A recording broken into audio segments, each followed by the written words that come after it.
It's high noon, everybody. Welcome to Once Upon a Time in Spaghetti Westerns. I'm Jay Jennings. I'm Tom Betts. And let's get the show on the road.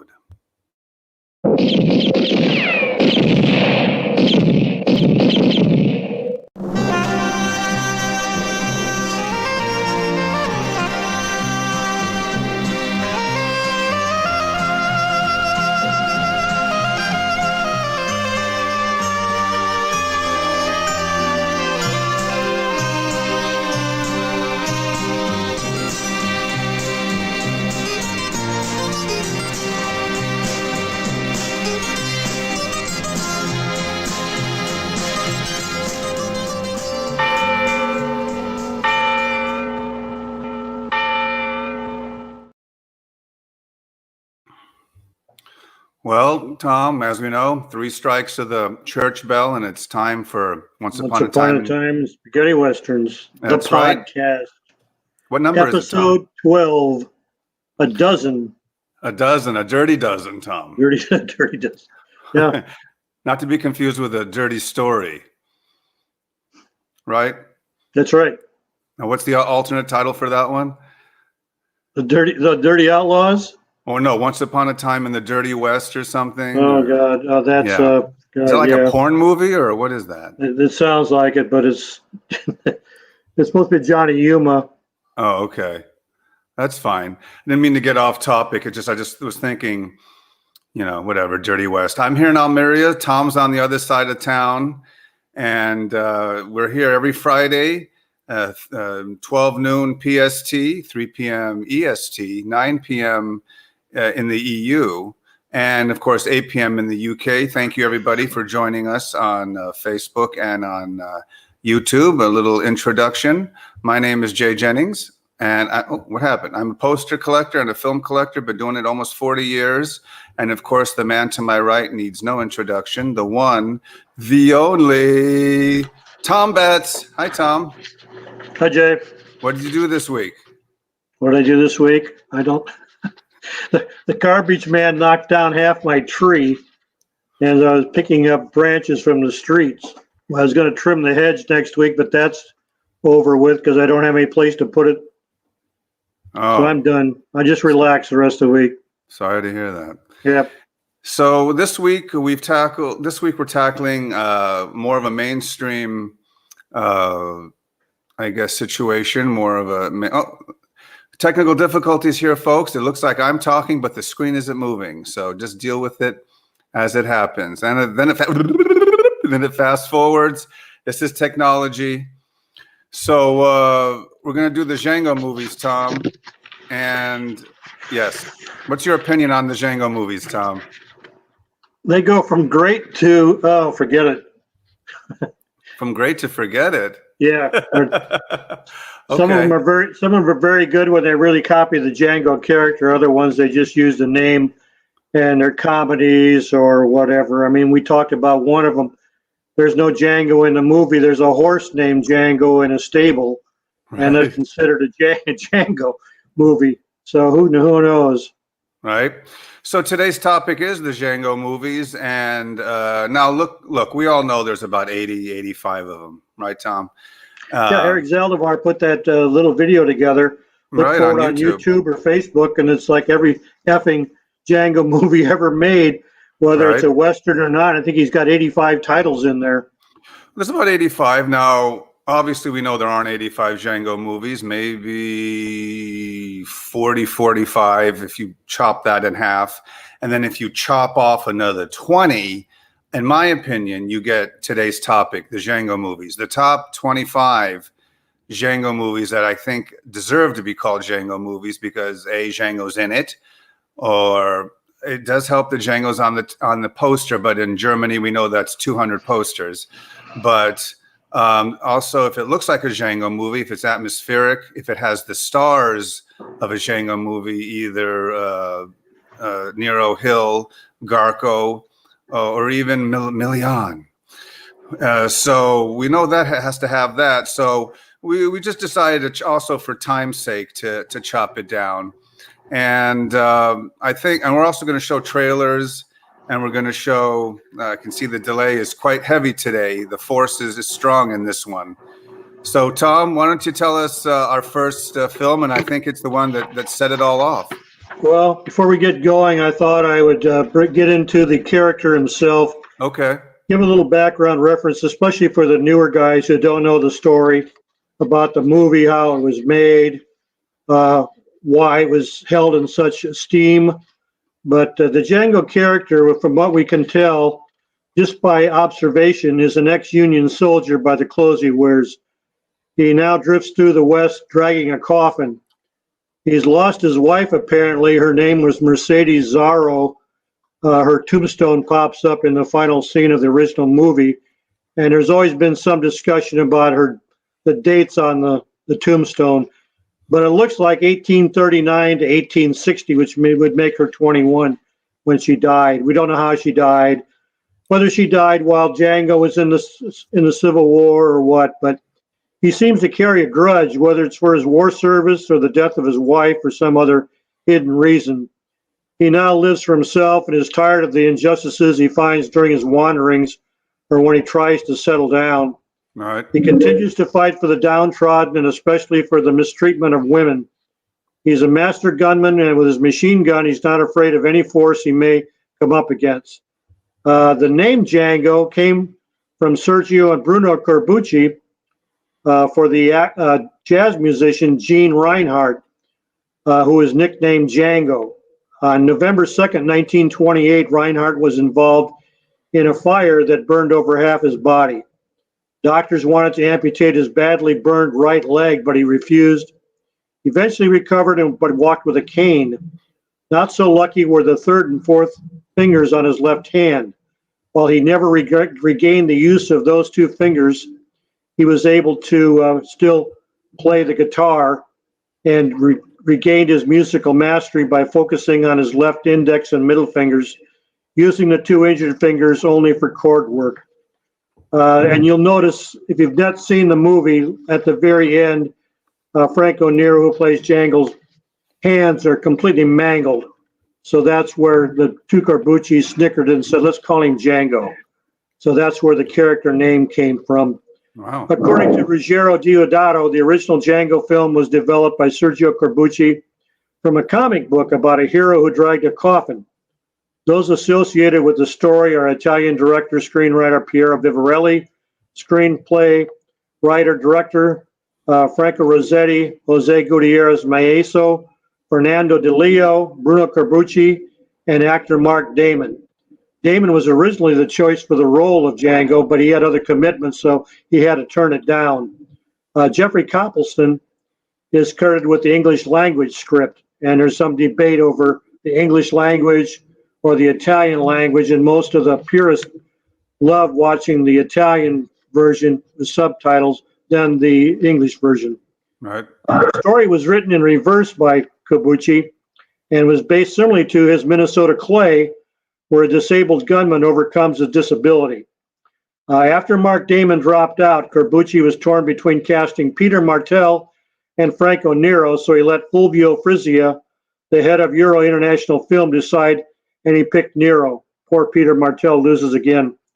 Nero at first declined because he didn't want to make those type of movies. He wanted to become an actor, but was talked into taking the role by his agent Paola Petri and her husband Elio Petri. Some of the main actors who've played Django over the years are Franco Nero, Anthony Stephan, George Hilton, Sean Todd, who is Ivan Rassimov, and Jay and I discussed maybe the one who played him the most is Hunt Powers, because every Fadani movie he's in, he plays Django. Right. So that's a little background on who, what, where, and why Django. Right. You want to know his background, the mind process behind Corbucci, creating the character, which is a cult figure, no doubt, in the spaghetti Western world. That film it's a trend like a Hard Day's Night, or Patton, or a movie that just stands out. Django, set the standard, I think, for spaghetti Western movies outside of the Leone ones. I mean, but Corbucci was more R-rated, more tough, more violent, more bloodshed. Yeah, in my opinion, at least. Well, so the violence in it, because he carries this machine gun in the coffin and brings it out after about the first 20 minutes. I mean, the violence in it was overwhelming in 1966. Right. So And you've got to watch this movie with 1965, 1966 eyes, because a younger guy watching it today will just say, I don't understand why this is such a cult classic. Well, here's but in those days, it was terrible. Yeah. Terrible much of violence.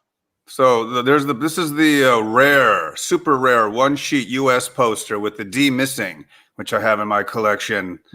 And when I first saw it, I was like, I don't care how much it costs. Here's a check.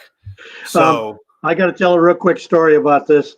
Leave it up there. The guy that did the Westerns All Italiana heading was Richard Landwehr. He lived in New Orleans. And Django was actually playing at a drive-in across the border in Texas. So he drove like 100 miles to get to this drive-in, and it started to rain, and Django was the second feature. And everybody had left the drive-in theater except him. And they weren't going to show the second feature. He went up to the stand and banged on the door and said, I paid my $1.25. I want to see Django. I've driven 100 miles to see this. So they played it. It was only for him. So that's how we know that it was shown here in the States, and you've got the poster to prove it.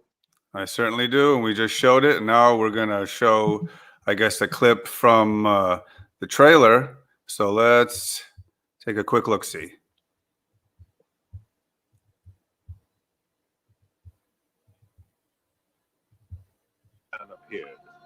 A man with a sad, impenetrable face. Sad, Tom. Yeah, well, you can't tell. We all you see his back. Looks like he's lost his horse, too. I mean, look. It's a grimy. It's muddy. There's a coffin. No one had done that before. It's like, how cool is that? Yeah. Franco tells the story that when he did this, Sergio told him, just drag the coffin and keep walking until we tell you to stop. So he walked for like a quarter of a mile. And Sergio never said stop. So he finally came back and said, what's going on here? And they all started laughing. So that was one of his tricks. He was pitiless in revenge, quick to decide and a master of every weapon. A man everybody would like to have seen dead. What does he say, Tom? Don't bother me now. I'm having lunch. Yeah, come back in about 10 minutes. Eduardo Fajardo. Jose Toron. Django, the title of a film you'll never forget. Absolutely. There's another little thing in here, Jay, too. Did you notice what they were wearing around their necks and the hoods? They were red. They were red. You know of another movie that was about 25 years old where they wear red sashes? El Rojo, Tom. Tombstone. I knew that, Tom. I was just trying to be funny. I know. That's got to be where they came from. That guy watched whoever developed those costumes or whatever must have seen Django. Right. Well, as we know, there was a plethora of Django films following this, just like there was a lot of films with the man with no name and all the like. But it's funny, before they all started, before all the Terence Hill movies, well, at least according to our records, before all the Terence Hill movies or all the wannabe Django films, they grabbed American TV Western star George Montgomery, to let's do a quick sequel. I don't know if the time frame, I don't know if it's written about, Tom, if that was the whole mindset, but the final result was Django the Condemned. What about that? That's his only spaghetti Western, George Montgomery. Yeah, I saw him at a film festival once, and I asked him about working over there. And like you said, this is the only Western he made there. He didn't like working there because they took too long a lunch. Their lunch hours were like 2 hours. He was used to a half an hour to get back to action. So it took twice as long to film a movie over there. But Outlaw Red River is what most of us know it by. And George plays a guy named Reese O'Brien, also Django in some cuts. He's a ranch foreman for General Camargo and his large ranch. The general's daughter has her eye on the suspicious Alfonso Riano. While the general's away, the terrible Espada captures Django with the intention of using him as bait to kill his boss. Django escapes, but another danger befalls the hacienda. Alfonso Riano has been murdered. Django discovers that Alfonso was shot to death by his uncle. He catches the culprit, kills Espada and Francesca Riano, who had been betrothed to Camargo and now becomes his wife. Okay. And that's available on DVD. Also, the original Django is available on DVD and Blu-ray.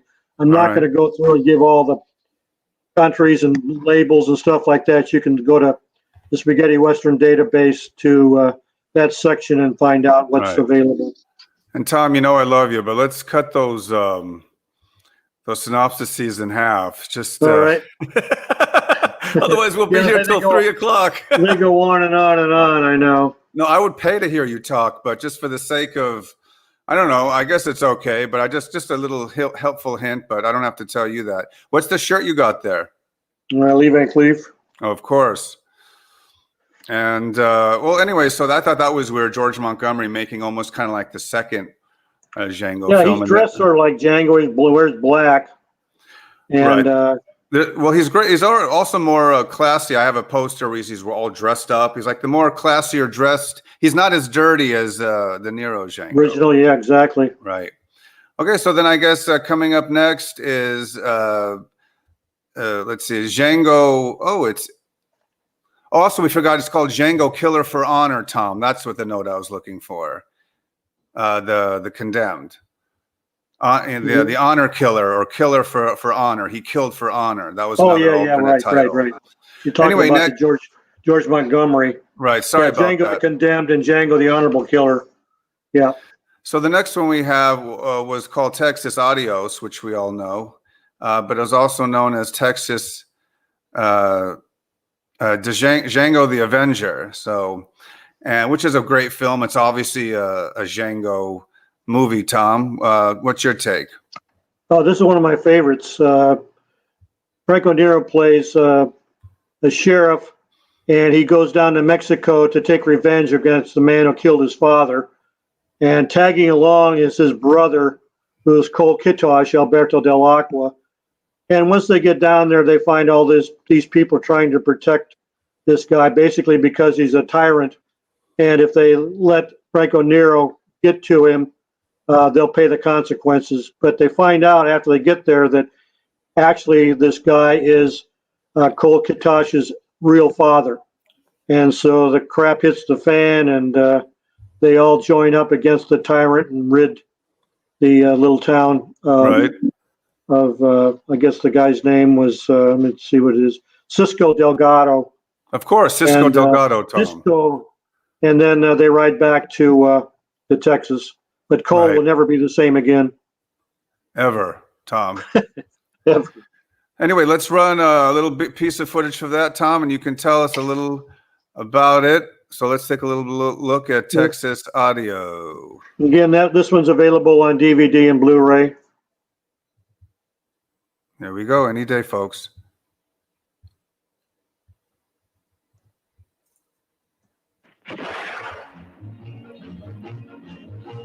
Got a great score to it also.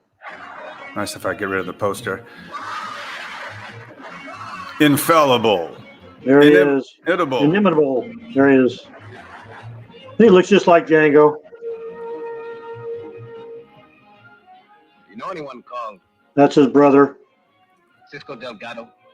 That's not Do you know Cisco Delgado? Reed, is it? Huh? No, that's Alberto Del Acqua. Oh, that's right.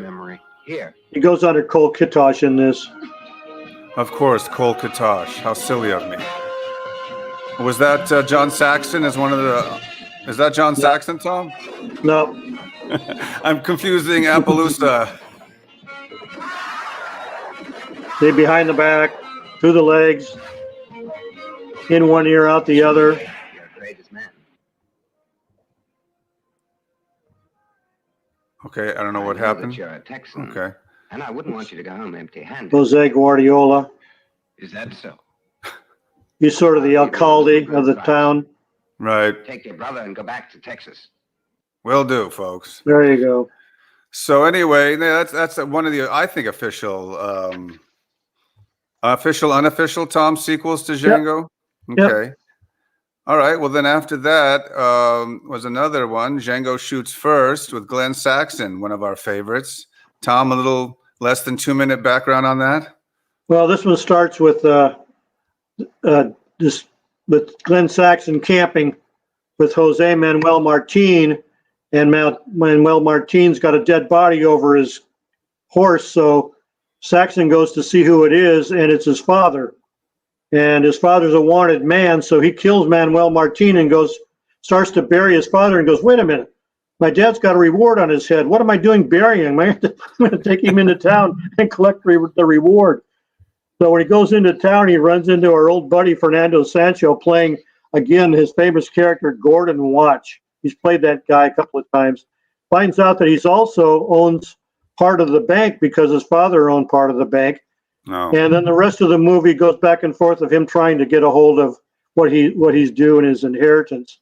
And when it's all over at the end, he does get the bank and finds out that the guy that was his father's partner has a son, and the son is George Eastman, who walks in at the very end. It's like, oh, gee, there's another spaghetti regular showing up at the end. Hi. So it's a good movie. I actually enjoy it. It's anything with Glenn. It's fun. It's not a comedy, but it's got some dry humor and, lightheartedness to it. Right.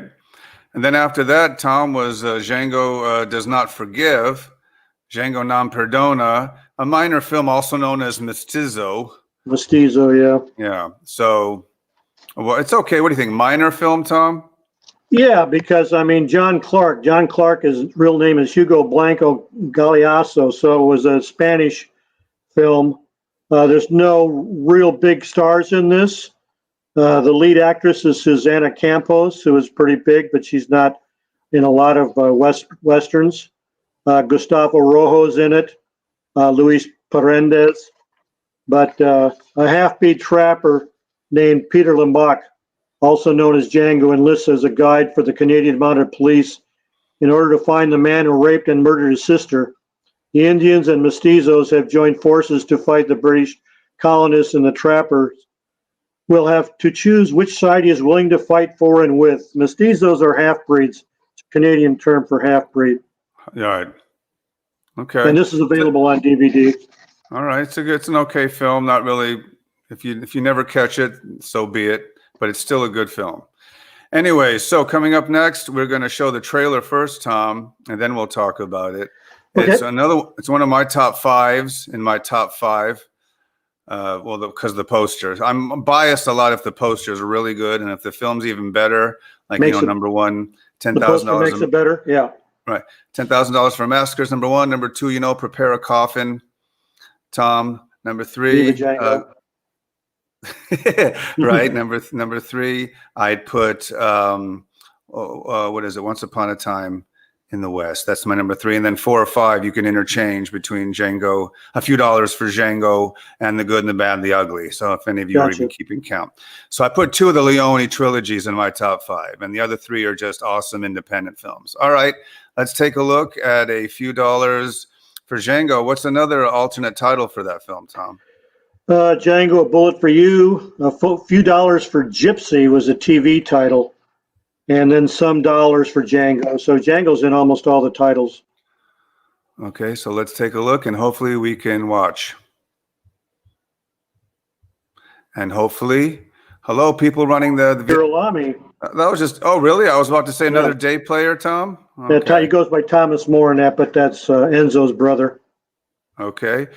Tell us a little background on a few dollars for Django, Tom. This one is what Django's hired as a bounty killer. He gets caught in a cattle war when he goes in search of a last member of a gang of robbers. The leader of the gang was called Jim Norton, supposedly escaped to a small Montana town. Turns out when he gets there that his brother Trevor is the only one there. But when 2 old gang members arrive and put pressure on Trevor for their cut of the robbery, he suspects the twins are one and the same. When Django falls in love with Norton's daughter and the range war breaks out, complications begin to pile up. Again, this is on DVD also. Okay. Another good one, as I said, one of my favorites. Atmospheric. It's actually, the dubbing is pretty good. The English dubbing, I'm biased, of course. Some spaghetti westerns aren't bad in its original language. No, I love to hear Klaus speak German. Depends on how complicated the story is. If it's Right. just straight out, you can watch it in any language. But when you start getting complications, it helps to be able to see it in your own language. Absolutely. And then another one, Tom, is in my top 10, not exactly top 5. It's known as Massacre Time, Right. but it can be construed because of Nero as a Django film, Django the Runner. Yeah, the Brute and the Beast, we know it too. And again, Right. he's dressed like he was in Texas Audio, a Django character. Also, George Hilton is in this as his brother, Jeff Slim Corbett. And probably one of the meanest psychotic villains in the spaghetti genre was Nino Castronuevo, who plays Jason Scott Jr. in this one. And then John McDouglas plays his father, Jason Scott Sr. But this one is about Franco Nero playing Tom Corbett is asked by a friend of the family to come home. The family farm is now property of the Scott family.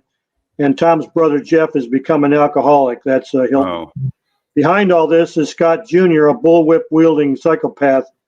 Jeff seems amused even when Tom is brutally tortured by Jr., but when the Indian woman who has raised him and Tom is killed, he decides to take up his guns and side with his brother during the final shootout. And that's when all hell breaks loose. Available on DVD. It certainly is, Tom. And almost at the 30-minute mark, we like to say thank you for joining us to all our fans and all the followers who enjoy our show here on a weekly basis, the first of its kind. We cover only spaghetti westerns. I know Tom wanted to do a whole show on The Searchers, but come here, Natalie, let me hold you up in the air. And that kind of ruined the film for me, Tom. So I had to nix that idea. I'm going to sneak Lone Wolf McQuaid in here somewhere. That's even better. Or Three Ninjas. Yeah. Anyway, so the show is on every Friday at this time, as we have technical difficulties up the gazoo, but at least you can hear me live, which is basically all that really matters. Even if I'm doing a weird contortions over here, Tom. I was doing the robot dance and fast forward. Keep your fingers crossed. Your mic hasn't gone out yet, so it's going to happen. I have a feeling you just jinxed it. But anyway, that's fine. Let's move on to our next film, Tom. And I think it's one of the strangest it could be considered. And there goes my special effects box again. It's considered one of the strangest spaghetti westerns of all time. Django Kill. Yep. Right. And if you shoot, take a beer. Yep. This one's got Tomas Milian as the stranger. Somebody put, and I think this is a Weiserism, called Barney Bunton and then Django, but I've never seen anywhere where he's referred to as Barney Bunton in the actual print. Piero Lully is in it. Milo Quesada, Paco Sands, Roberto Camardiel plays Zorro or Sorrow, the leader of his gang of gay cowboys. Mayor Lutolo is in it, and Raymond Lovelock.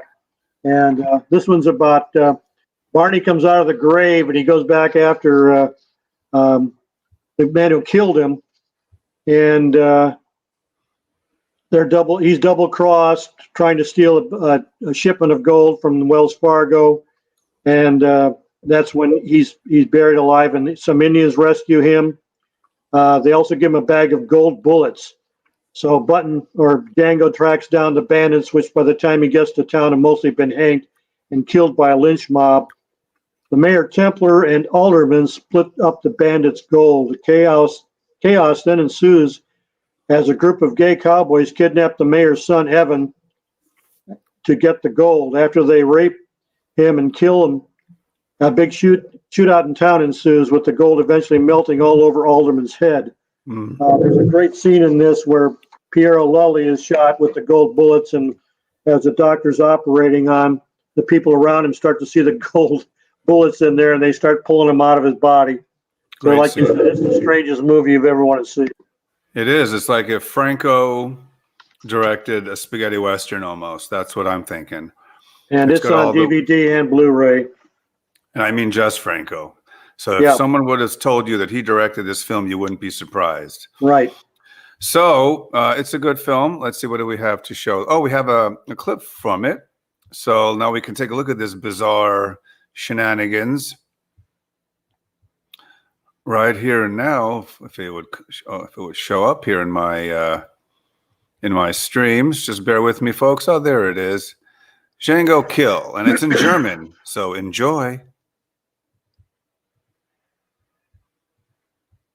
Okay, you're fired. Who's ever running the video? There it is. Pierre Lilly. Tote Django. In diesem Film ist der Westen nicht romantisch und edel.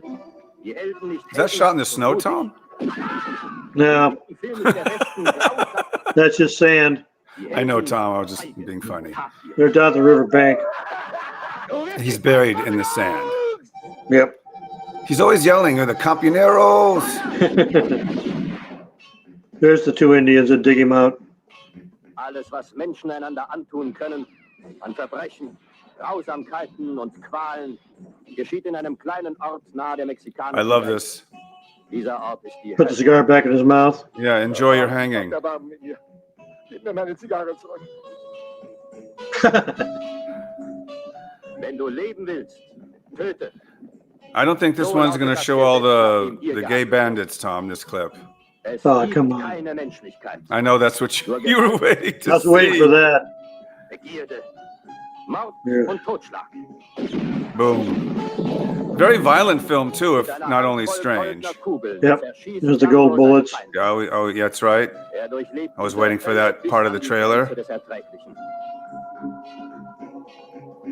I don't think they show anybody digging them out, so that might have to be at the walking. Okay. So, anyway, good film, very strange. Not a great film, but if you're into weird, kinky spaghetti westerns, kind of like Myra Breckenridge, this will be right up your alley. But it's talked about so much you got to see it to believe it. Right. Okay, so our next film is, is this one of the Fedani movies, Tom? Or is it not? No. Oh, not yet. No. Okay. Not yet. Anyways, that's fine. Django Kills Silently, which is a George Eastman leading role, right, Tom? Yep. He plays Django, also called Django Kills Softly. Liana Orfeh is in it, plays Linda. Luciano Rossi as Edwin G. Ross, plays Dr. John Edward Thompson. And El Santo is Vincenzo Maggio. I knew it was El Santo, Tom. El Santo, he's the bad guy, of course. Right. If anybody named that, it's got to be bad guy. Right. Small party of pioneers was fighting off an attack by a band of Mexican outlaws when a young cowboy named Django happens along and helps them turn back the assault. He saves a young woman, Linda, whose husband was previously killed by Doc Thompson, leader of an arms smuggling gang. Linda joins Bill, or Django, as he travels to Santa Ana. That's right down the street from me. Wow. Where Thompson and his gang hang out. Django decides to take on both gangs. Sounds like a Clint Eastwood movie, but it's not. That's available on DVD and Blu-ray. Cool. Well, let's take a look at some of this, and we can talk over it and make fun of it. Actually, it's an okay movie. It's a Django Kills Softly. It's softly entertaining. It's an But- average. Yeah, it's average. It's Western. average, but let's take a quick look-see. Eastman's always fun to watch.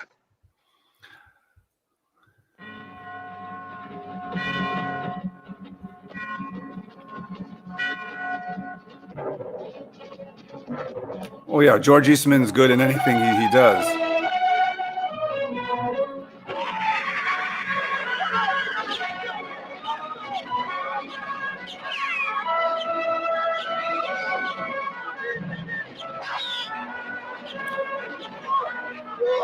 George Eastman kind of looks a little bit like Robert Woods with a beard. Yeah, Okay. I think he's even taller than Robert. There you a go. short little ditty into that because it's not a major one, but we still want to keep the show entertaining. So after that, it was another good Django movie. Well, it's because it's a Sean Todd. Sean Todd. Yeah, Sean Todd. Yep. Yeah. Sean Todd. And Ivan Razumov. Yep. And Don't Wait Django Shoot, which is actually not bad. I think it's one of the ones that took advantage of the arm behind the So talk about that one, Tom. Well, we finally get to know Django's last name. It's Foster. So Sean Todd plays Django Foster. Pedro Sanchez is in it as Diego. Rada Rasimoff, Sean Todd's Ivan Rasimov's sister, plays Mary Foster. And let's see who else is in it. Alfredo Rizzo's in it also, Chelsea Faria. This one's a little bit long to get into, but as my synopsis is too long for you. But Mary and Django Foster's father is robbed and killed by Navarro, so he basically goes back and forth trying to kidnap and kill the Navarro gang and bring them to justice. But that's basically what the movie's all about. His sister, Rada Rasimoff, actually plays his sister in the movie, so it's brother and sister playing brother and sister. But this is in black and white.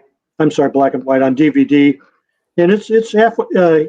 Most of the Rasimov movies are pretty good. He usually plays a character called Shamango, and this is a sort of a takeoff on that. Right. Well, okay. I enjoy Sean Todd's movies, and name another Sean Todd movie, Tom. Just like I said, the Shamango movies. Besides Jamongo, that's my thing. Besides these two, name another one off the top of your head. I can't. See, he's known for mostly those two roles. Yeah. And that's what makes these spaghetti western stars popular, and they all have different cult followings. And he was definitely one of those smaller name ones, like a Jeff Cameron or Peter Martell. Yeah, he belonged in that group. Yep. And we did that show on. Peter Martell is the Pete Best of spaghetti westerns. Yeah. Coulda, shoulda, woulda. Yeah. Couldn't get into Django, and he also missed out on God Forgives I Don't because he broke his foot. So. Right. So maybe that's why he tried to commit suicide. Oh yeah, right. So let's take a quick look at Don't Wait, Django, Shoot, and Send Over Lunch.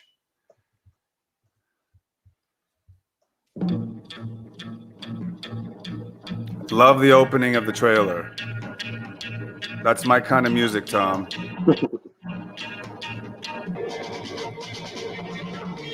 Ivan Razumov. Oh, he throws him a gun while he runs by.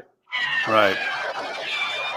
Oh, and he shoots around the pole, Tom. Yeah, like he's dead or wounded, yep. That's Rada.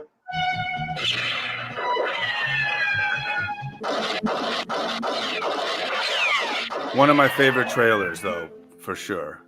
Django! Don't touch that girl! There's John Saxton.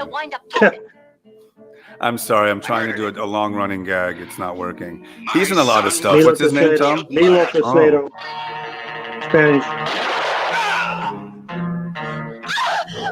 You know what? I just realized something. This movie is so cheap, though. This movie is so cheap they couldn't afford a roof for the house.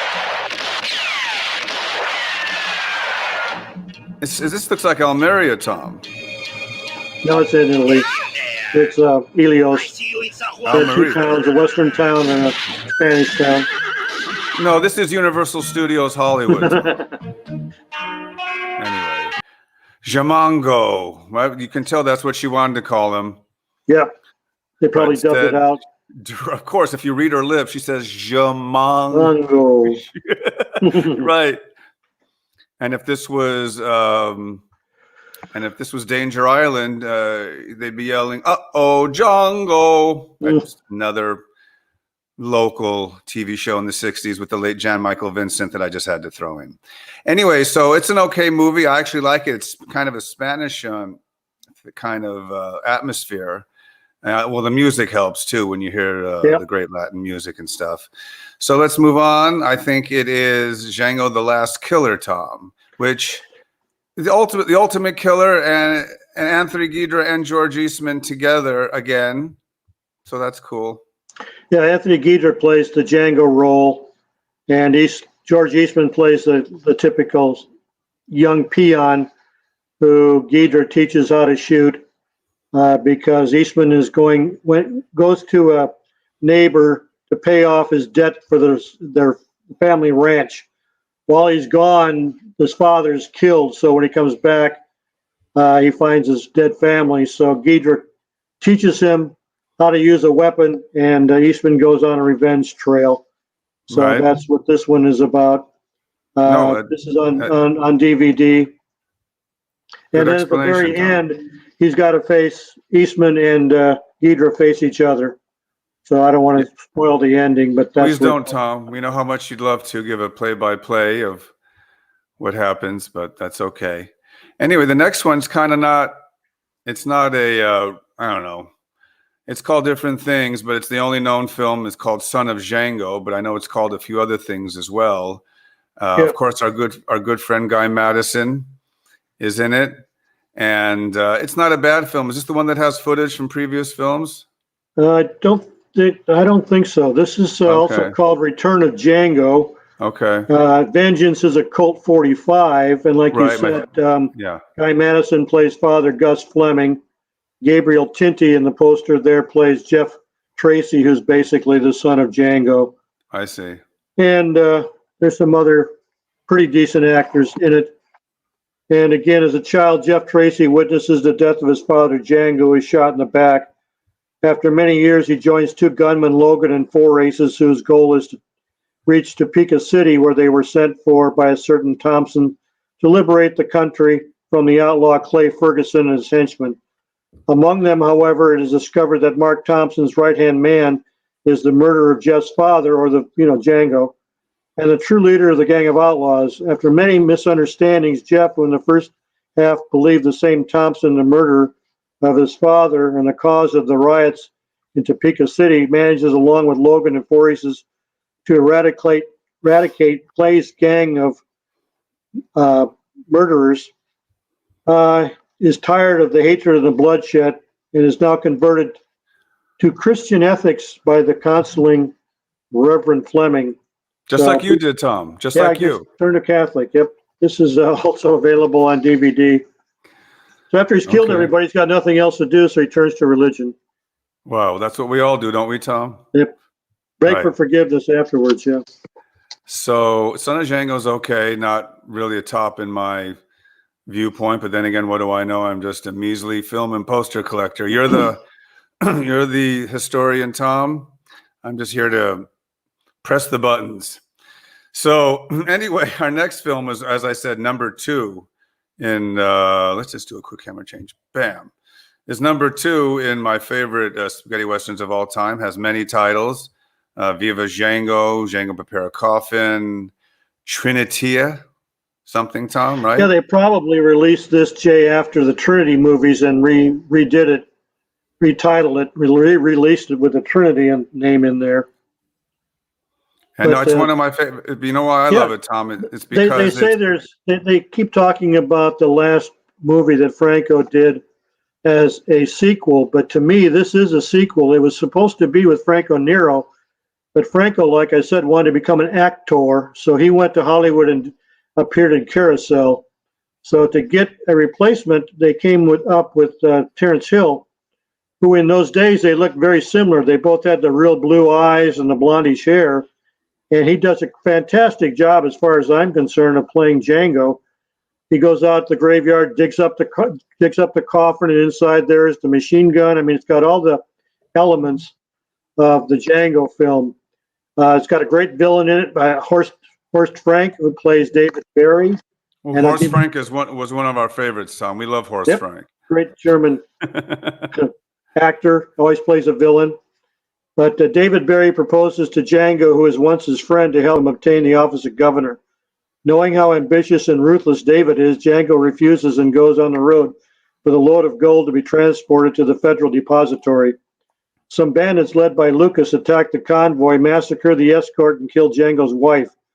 Determined to get revenge, Django becomes the head of a gang composed of men unjustly condemned to death by Lucas, which he saves from hanging by impersonating the executioner. He rigs up this gallows. No, not the gallows, but some straps and stuff around their body and neck, so when they hang, it doesn't really break their neck. And then he comes back. it comes back later and cuts them down, and they become part of his gang. Either that, or he'll send them back to jail, and they will hang this time. No, So, what I meant, what I meant was that he takes him to the gallows, does a fake hanging. oh yeah, fake hanging, exactly, and then builds this gang from these guys who have nothing but revenge against our buddy David Barry. So that's how the film goes. And then at the very end, Django falls into the hands of Lucas and Barry, but escapes, killing the first and trapping the second, and admitting that the leader of the operation was David Barry, who was first Frank. Oh, there This you is go, on Tom. DVD and Blu-ray. And like I said, it's probably next to Django is the best. Oh, there's no doubt. So a lot of great scenes, a lot of them mimicking the first Django film, saying "gritty teeth" by Hill, as he does it. Same. It almost that movie could have come out a year later or 6 months later after Django. You would have bought it lock, stock, and barrel. Great posters for all those films. I think I've showed a few in past podcasts. Just a really good film all around. A part of me wishes Terrence Hill would have made more of those. Totally than agree. the Trinity Totally movies. agree. Yep, he was great as a straight actor, and he could have carried on the Django character for a few more films, easy. Yeah, so I mean, that's the one thing you got to give that kind of genre. They missed the boat a few times with seeing, what stars could carry and a film. But that's all another book that I think Tom will write before he goes. So anyway, Tom, what are you drinking today? What do you got? Angry Orchard. Oh, that's what you always have. Always it's funny. have. I got 10 emails, Tom, from around the world that said Jay Grolsch is Dutch.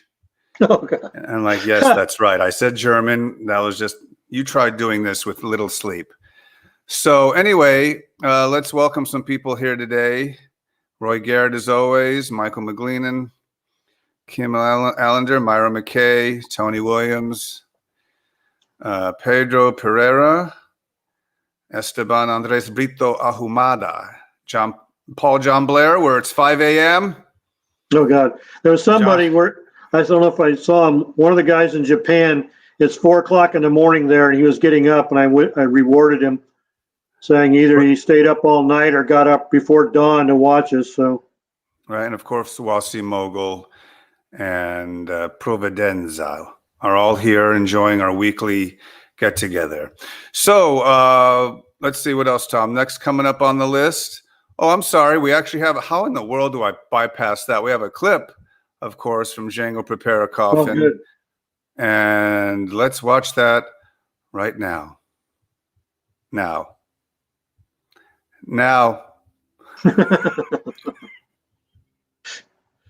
Okay.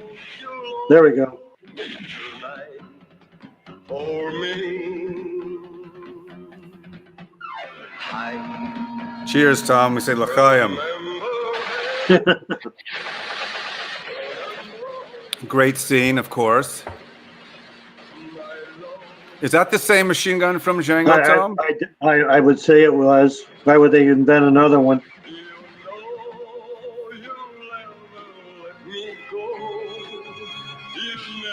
Now, unfortunately, this film, okay, if I move the arrow out of the way, it would be great. I would say it is. The producer is the same guy, so I'm sure they used whatever props they had left from the original. Right. I always thought they would use the same props, guns, costumes. I mean, it's a great film. Terrence Hill should have just done these. I could have really done without Man from the East. Yeah. Between you and me. Or for that matter, Little Rita. What I was trying to get out was harness. He had a harness that he hooked up around their arms and shoulder and their back, and that's what he hooked up the noose to. Right. Inevitable as death. All right. Right, that's positive.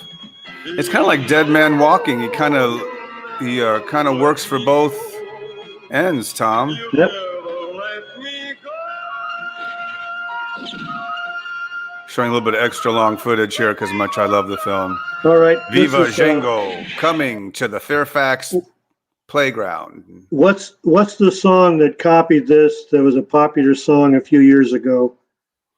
Da da da da da da. Yeah, but they put Which one? words to it, modern words. I don't know the artist. I mean, these guys, these What younger song is guys it? You over can't just here. leave me hanging, would Tom. know. What's the song? Someone will pop up here and What's say New what it is. Pussycat? No. Come on, you guys. Yes. What is the American name song that ripped off the tune from Prepare a Coffin? They should recognize Somebody it. will know The it. same Anyway, as the way that's they fine. just showed in the. They Okay, showed. Tom. You There don't we have to go. look Gnarls live at the list. Barkley. Crazy. By Gnarls Barkley. That's it. Tom, yes. you know the rules. Providenzo, you win. Yes, Tom will pay a visit with some of his ale. Go look that up on YouTube and listen to it. It's the same music. Tom, I'm gonna have to block your screen. There we go. Okay, so coming up next, of course. Another one of my top 10, Tom. I think the inspiration for High Plains Drifter, wouldn't you say? That's right. Django Yes. Il Bastardo. Released here in the States as The Stranger's Gun Down. I don't why they did that, I don't know, but Django the Bastard. I'm guessing because Django probably hadn't been released over here. No one knew who the hell Django was.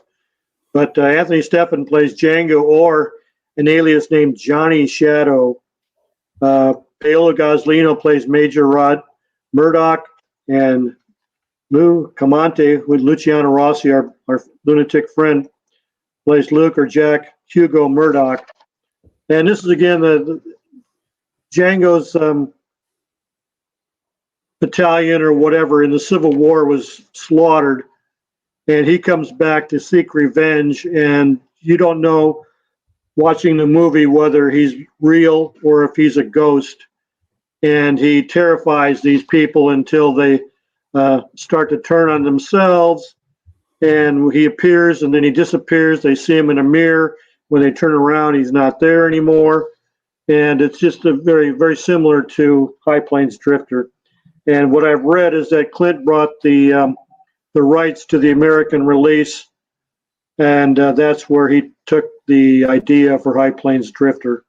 This film is available on both DVD and Blu-ray. Thank you, Wasim, for that. He wanted to remind everybody no horses were harmed during the production of this movie. Oh, great. So anyway, that's right. Sebastian wins the prize. Oh, Provenza wins the prize. Providenza wins the prize. Thank you. So let's take a look at the trailer, Tom, for Django El Bastardo, as it's known, The Stranger's Gun Down. So it'd be nice if this thing would start playing. Or first, do I have to? Here we go. Django.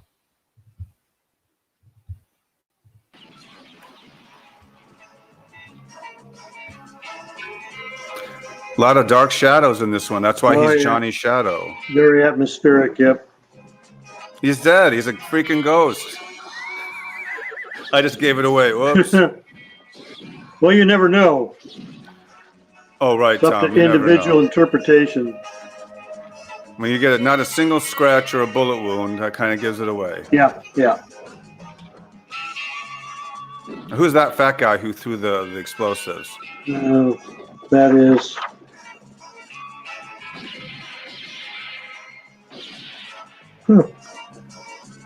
Oh, I forgot that. The three of them, look, Tom, wearing crosses on the horse. There you go.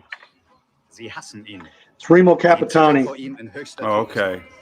We'll do a show on him soon.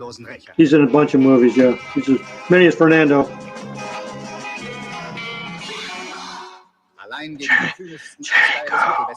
Or he's just Django.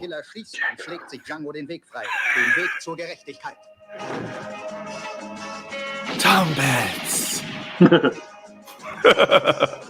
It's a very good movie. One of the great posters of all time. He's on his horse. Oh, there's Robert Rasimoff again. Theodora Cora. Anyway, the great poster where he's riding his horse by a noose. So really good film. All right, coming up next on our Django movie special show is it's the time for the the Jack Betts Hunt Powers group, Right, the Miles Dean Miles Dean versions. hour. Right, so I think about 4 or 5 of those. Getting better. That's 56 minutes.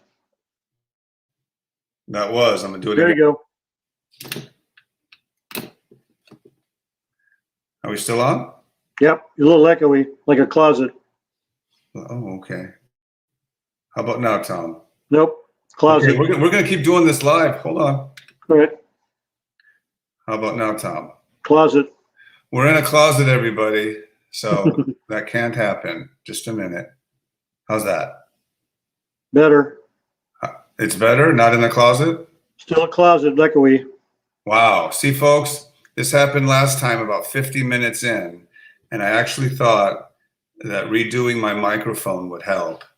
So Tom's going to tell us a little about the first one, Django and Sartana. The end is near, Tom, or the end is coming? It's the end, yeah. Django and Sartana are coming, it's the end. Outlaw crazy Bert Kelly decides he needs a hostage in order to make escape to Mexico unmolested. So he orders the kidnapping of a local rancher's daughter, Jessica Cobb. This raises the prices on all the heads of the gang, drawing the attention of the unscrupulous bounty hunter Django. Crazy Bert, fearing Sartana, the local protector of the townspeople, will be after him, decides to eliminate this obstacle by bringing the bounty killer and the town's protector together with the common objective of eliminating them both. So he's pitting one against the other. Hunt Powers played Django. Chet Davis, who's Franco Borelli, played Sartana. Crazy Bert was Gordon Mitchell, and of course Jessica Cobb was Simone Blondell.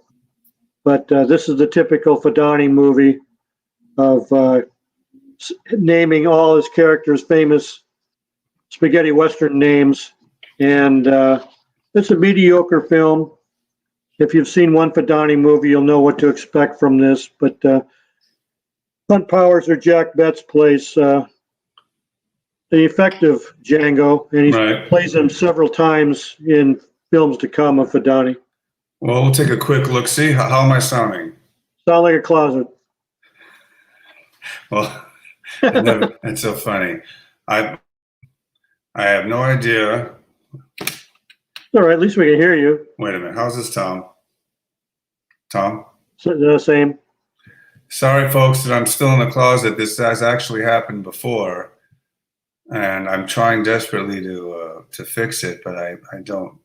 I know it's not bad, and I sound okay, but I'd rather fix it. But let's take a look at a trailer while we do that.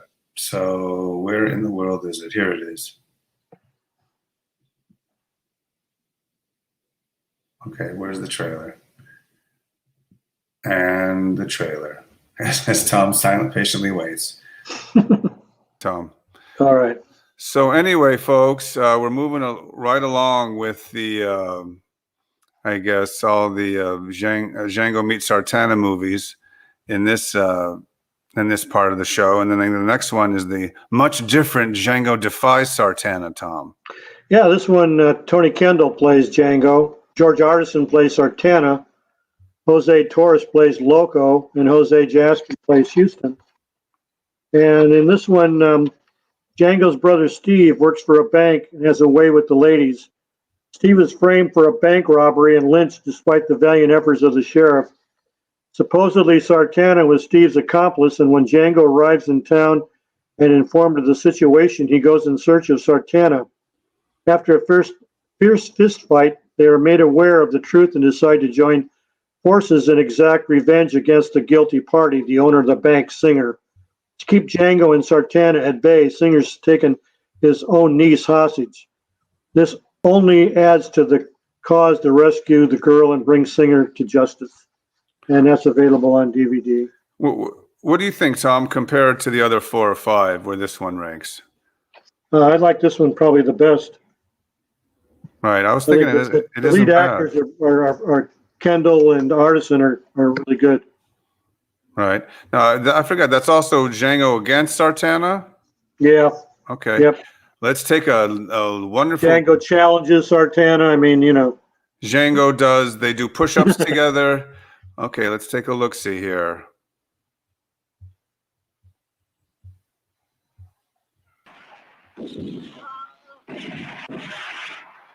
See what I did, Tom, is I messed with the mic for 5 minutes. It finally worked. There you go. Django! I'm here. Django! Tony Kendall. Let's have a party. You better throw your guns down. We don't have to social distance. Artisan, George Artisan. Right. It looks a Sartana. lot like Hunt Powers. Tom, same hat, same mustache. Yeah. At least in this movie. Sartana, they usually have him dressed all in black. Right. Fancy shirt. He's more the gambler. But they don't have the parrot on his shoulder though. Yeah, right. Have you seen him? Yeah, he was just here. He had a beer. Take that money and get out. Sartana doesn't rob banks. Get out. You don't see the Hunt Powers in There that, he is. Tom? Nah. Okay. All of you. I can't make one more Sartana meets Django movie.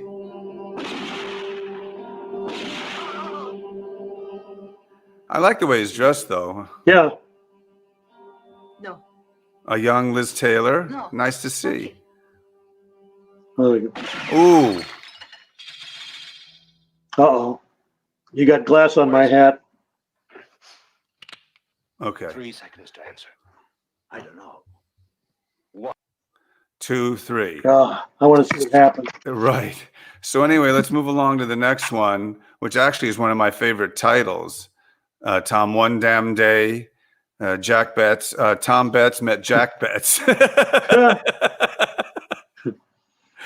How many times have you met Jack Betts, Tom? Just once. Oh, okay. At one of those cowboy festivals? At the first Spaghetti Western convention in 2011 in LA. How many have they had of that convention since, or festival? Zero Wow. since. Yeah. I'm going to have to take that over, Tom. And Yeah, really. As soon as this pandemic is over, we'll all meet over at the at Tarantino's, right, on Beverly. There we go. Let's do that. Yeah. Right. Anyway, let's move right along to that film, One Damn Day at Dawn. Tom, what do you have to say about this epic? Or Django and Sartana's Showdown in the West. Right, with the beautiful, great mascara wearing Simone Blondell. There we go. This one's a long one, Jay. So I'm just going to say it's much like Django Defies Sartana, Okay. where they eventually on separate sides and then they team up. And I think at the very end, the guy playing Sartana, uses a different name. At the very end, he reveals that he is Sartana. Where one of those where everybody in the movie knows that he's Sartana, except for Django, you know. So this one's on DVD, but it's got one of the best posters of the group. Oh, it is. And that goes without saying. We have to show another clip because we're contractually bound by the Deem estate. If you're going to talk about him, you got to show a trailer. So I have no problem. The Donnie fans will get mad if we don't show it. I have no problem with that. So this is a Hunt Powers special. So let's take a look at it right now.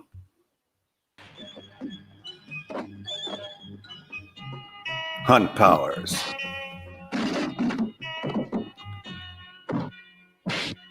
I wonder how much of this is used footage from one of the other ones.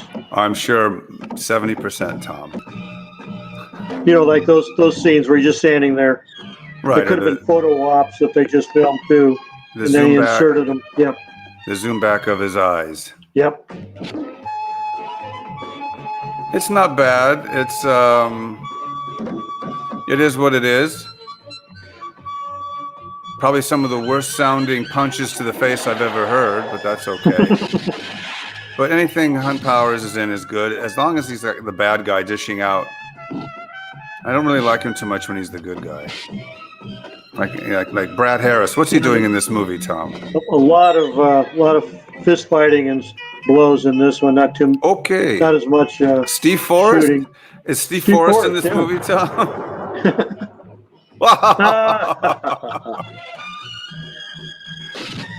Knife throwing. Oh, yeah. Okay, I think we've paid homage to this long enough, Tom. And actually, we continue on, Tom, with one of my favorites, Django's Cut Price Corpses. And only because it's a clear print. I think the latest release made it really nice and clear. And so it's another Fedini movie. You take with it Fedani. You say Fedini, I say Fedani, Tom. Yeah. This is, I mean, it's just got a great poster. Again, one of the better, yeah, all those corpses lined up. And again, it's got one of our favorite actors as Django, Jeff Cameron. Yep. And then a bunch of come latelys. Esmeralda Barros plays Pilar. And then a bunch of people that you would never know who they are. John Desmond, Dominique Badu, Delio Kim. Anyways, the story goes, the Cortez brothers and their gang robbed a bank of Silver City and kidnapped Susan Crane in order to obtain information about a gold mine. The bandits take refuge in Mexico where a number of people pursue them. Sheriff Fulton follows the robbers in pursuit of the stolen gold. Django is in pursuit in order to rescue Susan, who is his fiancée, and to collect the bounty on the Cortez brothers. Pickwick is in pursuit because his stolen saddle holds the will of his grandfather, leaving him a large ranch. Saloon owner Pedro and his wife Dolores are also pursue the bandits. This group of people both help and hinder each other in the capture of the gang. Pedro is killed for his greed while the bandits release Susan, hoping this will appease Django. Fulton, Pickwick, and Django join forces to meet the Cortez brothers in a final duel to the death. And this one's on DVD and Blu-ray. Right. Quick error. It's obviously not a Fedani movie. The title was misleading, so I kind of just went with it. Yeah, this is Paolo Solve, Luigi Batzelli. Okay, I just forgot to make that mention. Sorry if I grouped them all together. And then, Tom, I guess let's see, do we have we do have a trailer for this. Okay, let's take a quick look at Django's Cut Prize Corpses.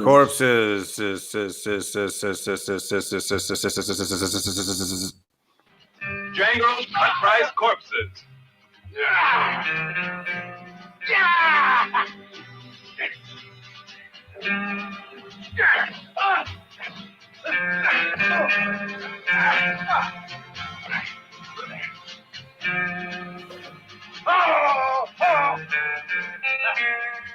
Not a lot of action going on. Oh, there's some fighting.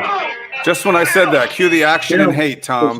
And the love. For love, Django kills. In the middle of the guy's lunch, you know. Then Django orders 4 coffins. 4 coffins. My mistake. Come on, Father. Make it 5. Right. Hi, Father. Get out of the damn thing. The way is strong or inscrutable. Is Bud Spencer lost a lot of weight? Yeah, Bud Spencer making a cameo. Ambushes, chases, holdups threaten Django's every movement. Cameron's hat But is Django barely goes fitting on the straight to top of mark his head. In spite of danger. Django's Cut Price Corpses.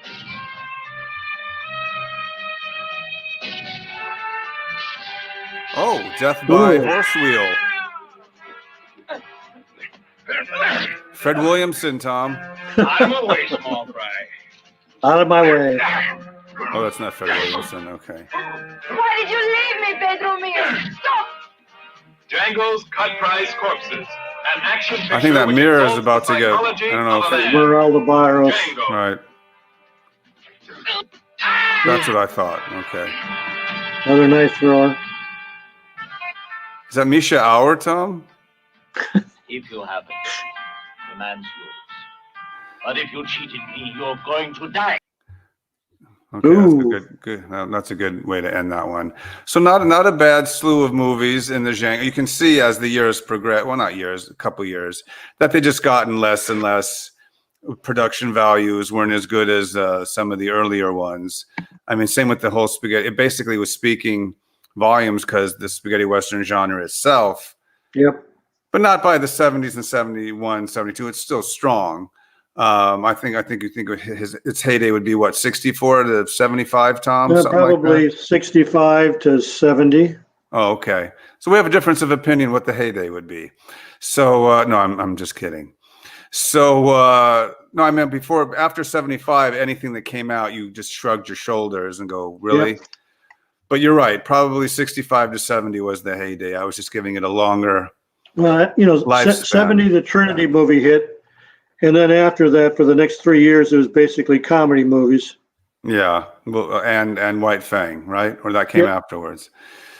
So okay, let's move on to our next. We're almost rounding up here on the Once Upon a Time in Spaghetti Westerns podcast. Let's go to Django Adios, Tom. Okay. First of all, that scene in the poster is never in the movie. He's never tied to a cross. So again, false advertising. Brad Harris plays Django or Durango. Jose Torres plays the Holy Ghost or Spirito Santo, and Vasily Karas plays Scott Miller. This one is about Django as a sheriff who is accused of robbing the town's bank. Put in jail, he meets the Mexican Spirito Santo who helps him escape. During the escape, Django is framed for the murder of the sheriff. Django then joins Santo's bandits who are working for a boss named Scott. We eventually find out that Scott was responsible for the death of Django's brother and his brother's wife and child. Django wants and seeks his revenge on Scott. No kidding. This one's on DVD. Right. You know, Tom, it just behooved me. It happens on the podcast when you're doing so many things. There are a couple that I went over. I skipped a couple of years. And of course, the fans may or may not know that, but I'm usually a stickler for that. So let's go back a few years to 67 and talk about, of course, $10,000 for a Massacre. The reason I didn't want to talk about it is because we talk about it almost every show.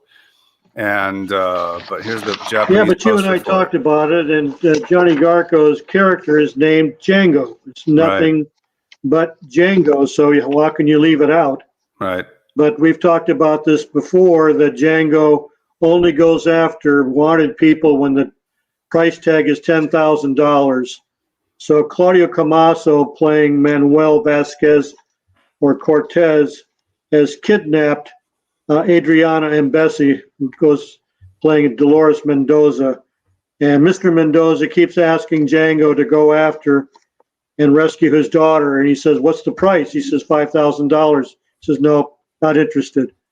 So Django actually joins the gang of Claudio Camaso, and he's basically left out of the robbery of the stagecoach by an explosion that Camaso has triggered to keep him away. So when he finally gets to the stagecoach, he finds Laura Donanusiak, who he's in love with and plans to marry, dead in the stagecoach. Well, that switches everything. So now he decides $10,000 or not, I'm going after Camaso. And then that's the way the film winds down, is his search for Claudio Camaso and their final duel. Right. It's obviously my top film of all time. And anyway, I'm just trying to get rid of this weird delay here, thanks to our friends at Streamline University. No, that's not the name of the company, but I'm going to have to talk to their technical people because I look like Max Headroom, and it's not a pretty sight. Anyway, folks, thanks for sticking with us. I'm Jay Jennings. And of course, that's the one and only Tom Betts. And we're here every Friday at high noon, come high or low, or until one of us goes over the hill. And hopefully that won't be for a long time. I expect to see us here in 2032, Tom, doing show 1879. I don't know what the topic will be. We'll be in the home doing it. Right. Well, better that than the other place. So let's move on, Tom, to our next film. And of course, it's not really it wouldn't be on the show. The reason it is because it kind of looks like a Django movie, and it has Terrence Hill. The presence of Bud Spencer is a little odd, but some could argue, Tom, that God Forgives, I Don't, or God Forgives, Never Django could qualify. Yeah, it's for some reason a couple of the titles were Django Perdona, Io No, or Yo No, Django Forgives, I Don't, instead of God Forgives, I Don't. So I think everybody knows the story on this one.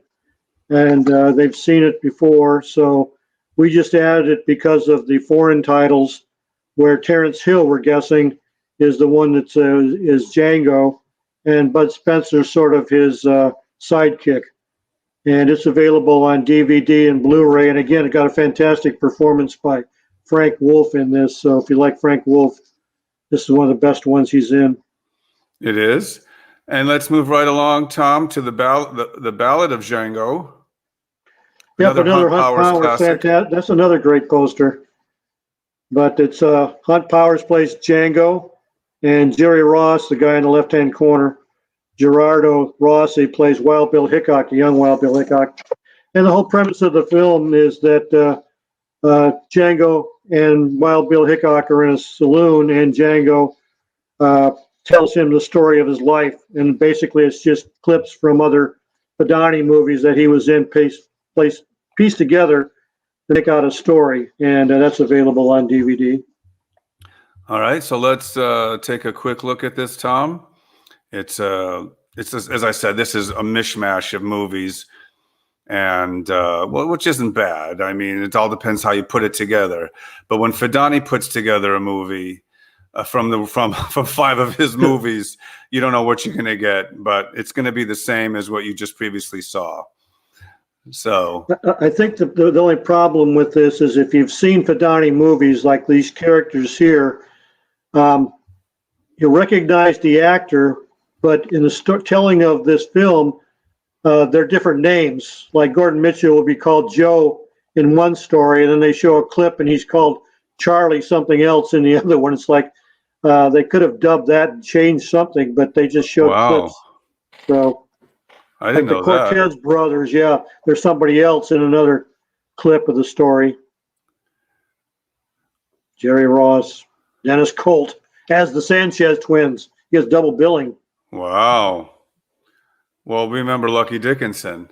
That's the another alias of Fedani. Yeah. Oh, look at that. We got some. How'd you get that? What was that in the movie, Tom? Oh, you stuck another surprise commercial in there for me. I know you. I'd seen that before. Okay. That was weird. Anyway, so let's see what we have here. Okay. I was just getting the next one ready.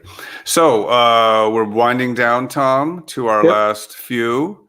And this, I guess one of the good ones near the end, is a film that's sometimes confusing because of its title. But I think Django is obviously a Django film. Anthony Stephan. Yeah, I don't even know if I've got a page on this one. No, I don't. Okay. But yeah, a lot of us wondered what Django, what the heck that. Apparently W means man in Italy. It's just I don't know what you want to call it, a symbol for being a man or something like that. But that's what W means. So a band called Django, sometimes its title. Right. Again, Viva Django confuses it with the Terence Hill movie, but it's a pretty straight up Django movie with Anthony Stephan in the lead. It's actually really good. I would consider it probably a legitimate Django film. So let's take a look see at some of the clips from Django.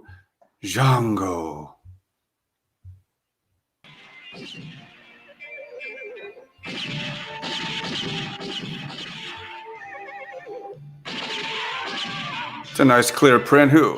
It's out on Blu-ray, right, Tom? I don't have the page, DJ. I don't know. It sure looks like Tom. it. I don't know why I left that one out. Was this movie in 3D? That looked like that pole was coming right at me.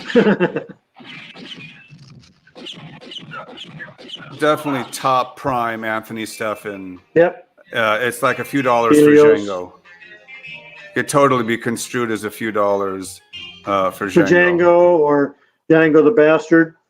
Right. Yep. So, no, I thoroughly enjoy that film a lot. Then let's move on, Tom, with another favorite of ours, Kill Django Kill, or Kill First. Yep. This one is Jack Stewart or Giacomo. Rossi Stewart plays Django, or Johnny McGee. Aldo Sambrell, one of our favorites, is in this, also as Anthony Burton. Kristen Nell plays Lupe, and another favorite, George Wang, plays Lopez. He always played Mexican roles. Right. But this is a story about a banker named Burton, who's a Los Umbrell, dreams of owning all the mines in the region. He uses the bandit Martinez to kill and drive off the miners. When Django arrives, he tries to pin a murder on him to get him out of the way, but it's reversed, and Django goes after Burton and exposes him as who he is, and he ends up not getting all the territory, and the miners take back their holdings. And this is on DVD. Yeah, it's an okay It's a film. pretty good one. Yeah, it is. It's not bad for the genre. It kind of sticks out from the rest, which you would hope some of them do. And Tom, it was so funny. I was gonna end the show on that note, going, then that's our final Django film. And Tom said to me, Jay, I know you think it's Rambo 7, but you have to include Django 2, The Return of Django, or Django's Return. And I said, okay, Tom, you won the White Fang argument. I won the Winnetou argument. But now you won again with the Django 2. What's your feeling on that, Tom? Well, we have to, because this is supposedly the only sequel to Django, because Franco Nero's in it playing Django. Right. And it's also called Django Rides Again, Django Strikes Again, made in 1987. So it was 20-some years, 22 years after the sequel came out. Donald Pleasance is also in this, playing Ben Gunn, and Christopher Connolly playing Orlowski, or El Diablo. And this one, it's got a cool story to it. 20 years after the events of the first Django, the title character has left the violent life of a gunslinger to become a monk. Living in seclusion in a monastery, he wants no more of the violent actions he perpetrated. Suddenly, he learns from a dying former lover that some time ago he had a young daughter who has been kidnapped along with other children who are now working for a ruthless Belgian criminal known as El Diablo, Orlowski, who is an arms dealer and slave trader. The children and other prisoners work in Orlowski's mine, from which he hopes to get rich from the spoils. Determined to find his daughter and nail the bad guys, Django, with the help of Ben Gunn, gets some arms and goes on the warpath against Orlowski's private army. It's on DVD. This one, he actually goes to a cemetery and digs up his machine gun. So it's decent. A lot of people don't like it because, like you said, it's Rambo 10. Right. But that's the way they have him pictured on the poster. But he doesn't look like that in the film. He may strap on the bandolero just to carry it, but he doesn't walk around like Fernando Sancho. Well, would you prefer Keoma or Django 2, Tom? Wow. Probably Keoma, but that's a close call. Okay. So, it looks like I have something nice going up there. Anyway, so that's digitization at its finest. Anyway, Tom, looks like we've wrapped up, as I try to adjust my headset. One more thing real quick. Yeah, go ahead, Tom. In 2016, there was going to be another Django called Django Lives, with Franco Nero playing Django. And the premise was he was working as a consultant for a Hollywood studio, and the long-retired legendary gunslinger fends off racism in 1914 America when he faces white supremacists. He's up in years, but still as deadly as ever. That thing has never come about. Every so often when you think, I'll never hear about this again, there's an article in Variety or the Hollywood Reporter that they've got a new director, or it's been a new writer or whatever, but we don't know if it'll ever come out. John Sayles is supposedly writing the screenplay on it, and the director is supposed to be Christian Alvard.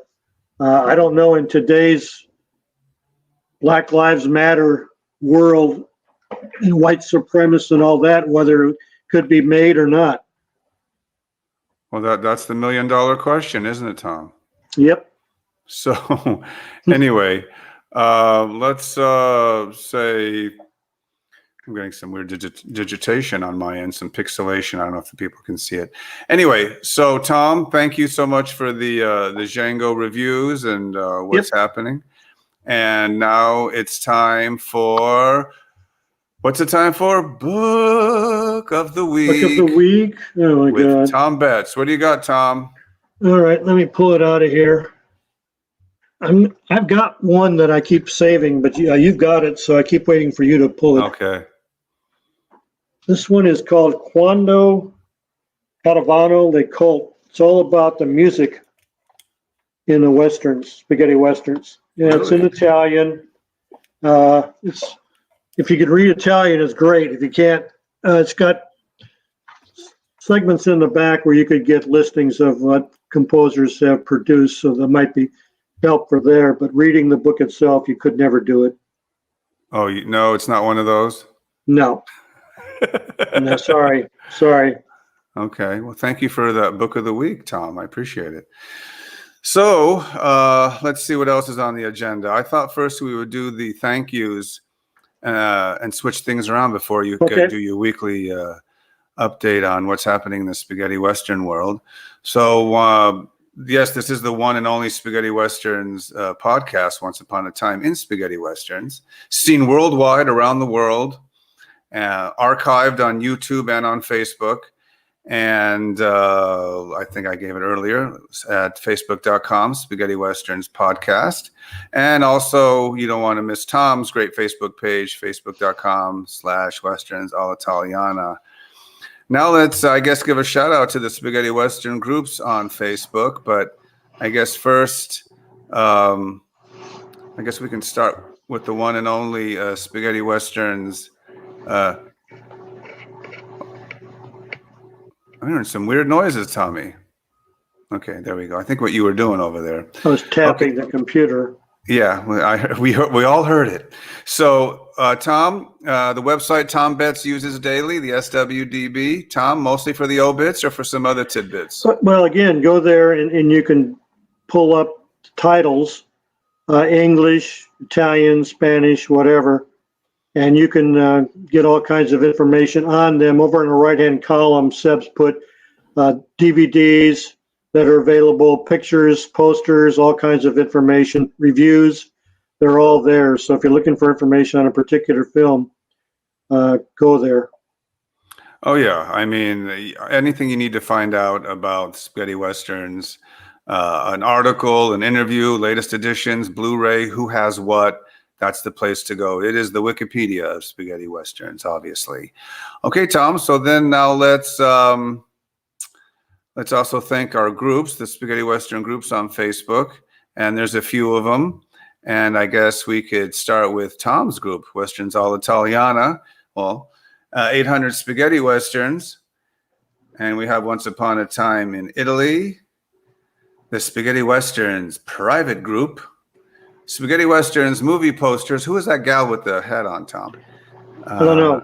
Il Meglio del Western All'Italiano, of course, the DVD Blu-ray group, Spaghetti Westerns Unchained, Fanatiques de Western Spaghetti, Opera of Valencio, and of course, Hulk Janoun and Hideko Uno, our two friends on Facebook who have given on YouTube, who have given us a ton of clips to use on our show. So now I think we'll just do with trumpets. It is now time for the weekly news with the one and only Tom Betts. Only 2 passings this week. No new news. We're running into August now, which are the dog days of summer, and this is always a bad time for any new books, CDs, DVDs, Blu-rays, anything like that coming out until fall. So we probably won't have much the rest of the summer. But you have to mention 2 passings. One of them was American actor Rainey Santoni, died on August 1st. He was 81. Rainey was born in New York City on April 21st, 1939, and began his acting career appearing in off-Broadway theater. He's probably best remembered as Chico, Dirty Harry Callahan's partner in Dirty Harry, the first one, 1971, starring Clint Eastwood. Decades later, Santoni received great attention from newer generations of audiences for his occasionally hilarious recurring role as Poppy, the unsanitary restaurateur on Seinfeld. Rainey appeared as Max in the Euro-Western Guns of the Magnificent Seven, 1969, starring George Kennedy and Michael Ansara. And also celebrated reporter, columnist, and top editor of the New York Post and Daily News, and the author of numerous books, Pete Hamill, died on August 5th, 2020. He was 85. Born in Brooklyn on June 24th, 1935, he was a high school dropout who turned a gift for storytelling, a fascination with characters, and a romance with tabloid newspapers into a storied career as a New York journalist, novelist, and essayist for more than half a century. His death was a result of a fall he took on Saturday, August 1st. Mr. Hamill was also a foreign correspondent for the Post and the Saturday Evening Post, and a writer for New York Newsday, The Village Voice, Esquire, and other publications. He wrote a score of books, mostly novels, but also biographies, collections of short stories and essays, and screenplays, some adapted from his books. He wrote the 1971 Euro-Western Doc, starring Stacy Keach and Faye Dunaway and Harris Yulin. And that's what I've got this week, Jay. All right, the weekly news with Tom Betts. One quick, somebody said no mention of Django Unchained. Okay, Django Unchained. Django Unchained. We mentioned it. I just thought that goes without saying. That's, yeah. I mean, that's a whole other cult, a whole other podcast for a whole other group of people to do. We're here to do the classic stuff, but I'm glad we got about 3 different mentions of it, and there it was. Jay meant you. The show cannot be complete without mentioning Django Unchained. So we did, and Quentin, come on the show, right? Well, Tom's got a bunch of questions for you. At least he kept the character alive. Right, exactly. Good point. And Franco had a cameo in it, so he did, and and Tarantino blows up himself. Yeah, so that's right. That's why I love it, actually. So anyway, thank you, Tom, for another great show here on the Spaghetti Westerns podcast. Remember, we're here every Friday, Once Upon a Time in Spaghetti Westerns, noon on the West Coast, 3 in the East Coast, 9 in Europe, and 8 in the UK. And it looks like I'm in weird digital delay mode once again. And there's not a damn thing I can do, but this is what happens, Tom, when you operate out of your own garage. Anyway, Tom, right. So next week we'll have another fun topic for you here on the podcast. Remember, all podcasts 1 through 12 are archived on YouTube and on Facebook. So if you've missed any of this, you can go and find it. There's also a wonderful chap who does the time code or the time frame up, what we're talking about. If we're talking about Peter Martell, he knows exactly when we did. Or if Tom goes like coughs, he knows exactly when that happens. Or when your mic goes out, does he have that? I don't think he might have done it once. Jay's mic goes out at 13:49. There you go. But anyway, look for every week I put out a new promo poster across the internets. And so you'll know who our special guest or topic will be. So as far as I know, Tom, Claudia Cardinale said maybe not next week. So one of these days soon, Tom. She said last time I saw her, she patted me on the back and said, one of these days. So well, Simone Blondell told me she's learning English, and so when she learns, she'll be on. Awesome. We'll have them both on at the same time. Here we go. Cardinale and Blondell together again. And then I'll get a friend who knows Brigitte Bardot, and we'll have all 3 of them. And we'll have a big reunion of the female Western stars. So, Tom, once again, thank you, buddy, for joining us. And we'll see you all next week on Once Upon a Time in Spaghetti Westerns. And as we always say, Tom, we say adios, amigo. Adios, amigos. Adios, amigos, and we'll see you next Friday at high noon. And always, adios, compañeros!